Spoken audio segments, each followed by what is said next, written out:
Now you know you're in my class and I cannot help myself but to have fractions. So here we go. Do not spaz. I'm not asking you to do anything weird. All right? I'm not asking you to work with them per se like in a problem and oh my god it gets really hard. Understand what we're doing and you'll relate a little better to these. So, yes, I have a fraction. You have to say, so what? First thing that I want to do is make everybody have a square. 25 is made up of a square, and so is 36. No, I do not need a common denominator in this problem. So, one more reason not to be afraid of fractions in these. I need to make everybody have a power of 2. So here's what I'm going to do. This is x squared over, well, 25 is made up of 5 squared. 36, as we know, is 6 squared. From here, now that everybody has a power of 2, and it's a minus sign, we can go ahead and factor this. Where are we going to go from here? Well, again, without the powers of 2, this is x over 5 minus 6. Then the other parentheses is the same thing, x over 5 plus 6. And that's all I wanted. So if you freaked out on this, there's nothing to freak out on. It's not that bad. No, I don't need to put it over 1. I can just leave it as 6.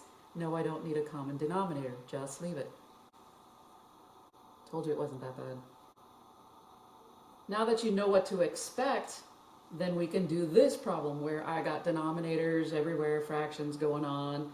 Again, I do not need an LCD. None of that. I'm just going to work with what I've got. First thing I need to do is understand what I have here. 81 is a square, h is a square, d is a square, 64 is a square, and this is minus. So this is factorable as a difference of squares. Knowing what you got is half the battle. I'm now going to rewrite these so that they all have a power of 2. So h squared over 9 squared minus d squared over 8 squared. From here, we're going to put them in parentheses. I'll make my fractions a little bit bigger.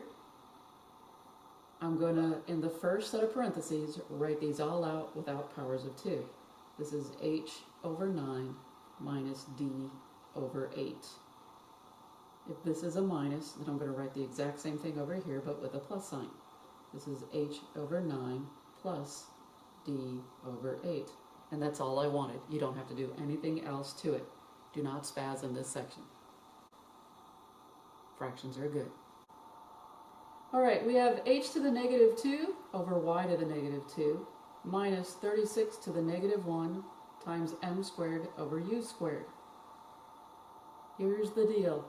Anything with a negative exponent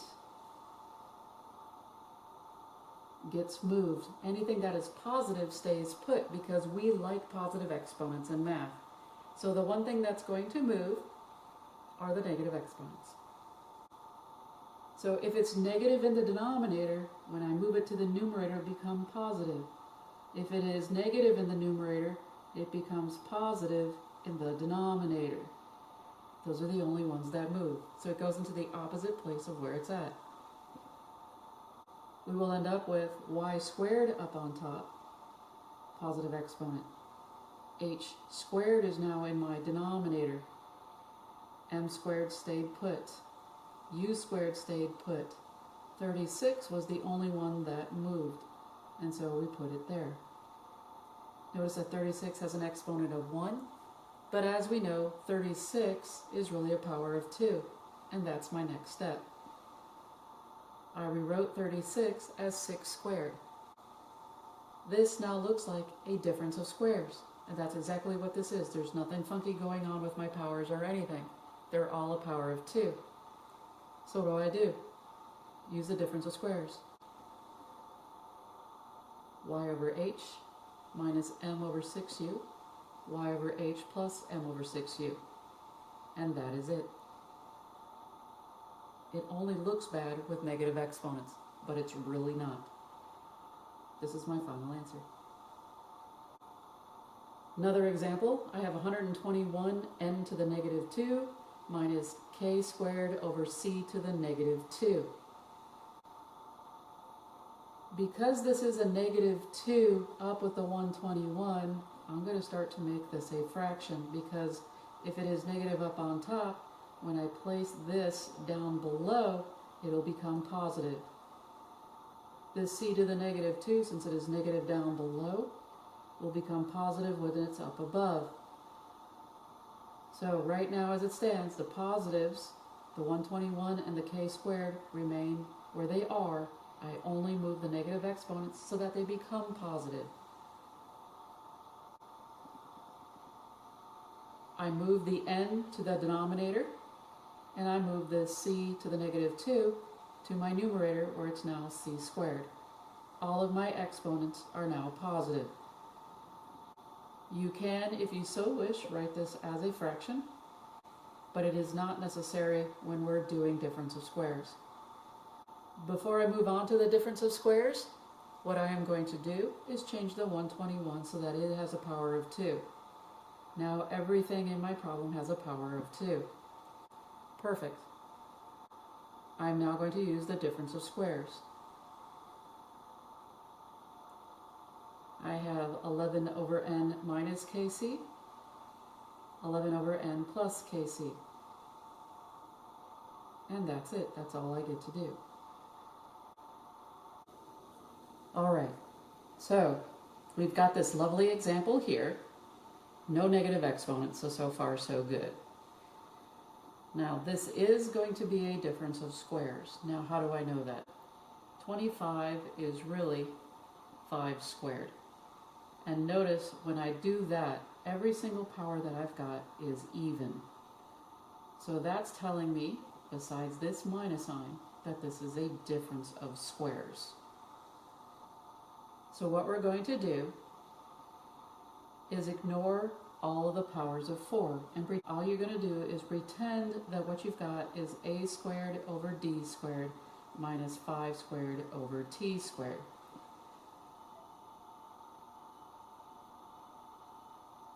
And this would just be a regular old difference of squares. A over d minus 5 over t, a over d plus 5 over t.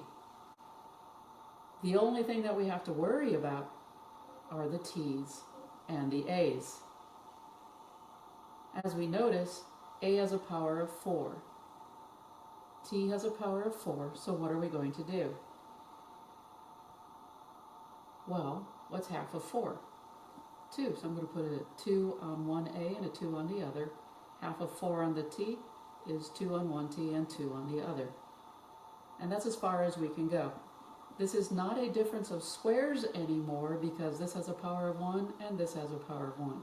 I need every single power to be an even power in order for me to actually factor this, and I cannot. So this is the end of my problem. Now we have a problem with negative exponents. And there's some funky stuff going on. You've got a 4. 4 I know is 2 squared. Alright, so that's a square. 8 is even. Okay, I'm fine. 11's to a power of 2. Okay, so since 11 has a power of 2, I don't have to break it down anymore, so this is good. As a power of 2, this is even.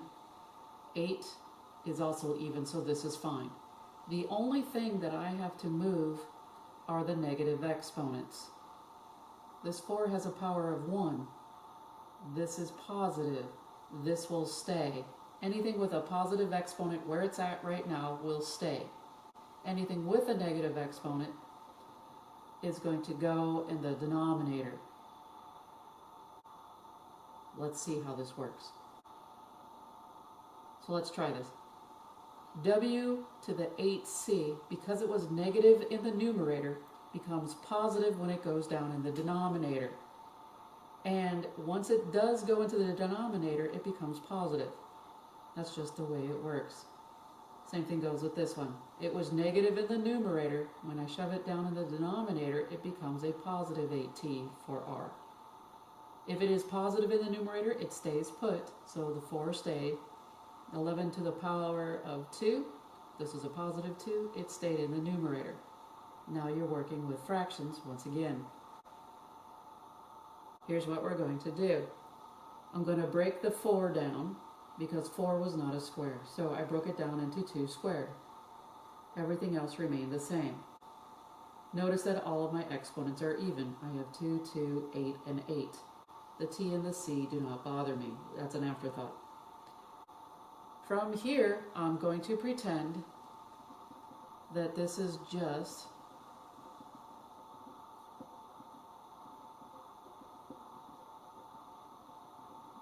powers of 2.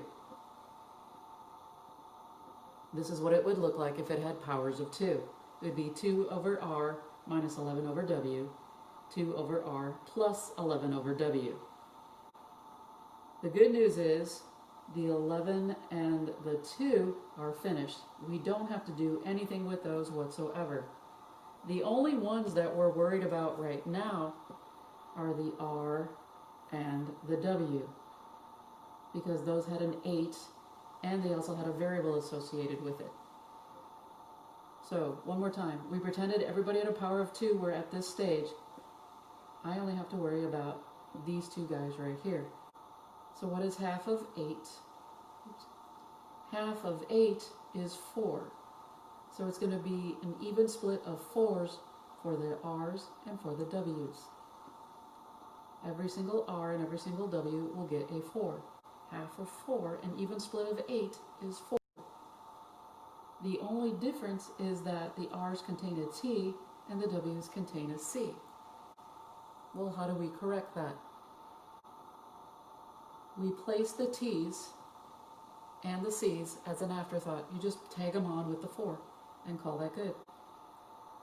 That is it. This is not a difference of squares anymore, because this is 2 to the 1 power and this is 11 to the 1. Even though these are even, everybody needs an even power to make it break down even further, and we cannot. This is as far as we can go.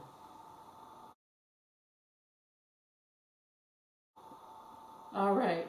Wow, puberty. Woo! All you need are zits. It's perfect.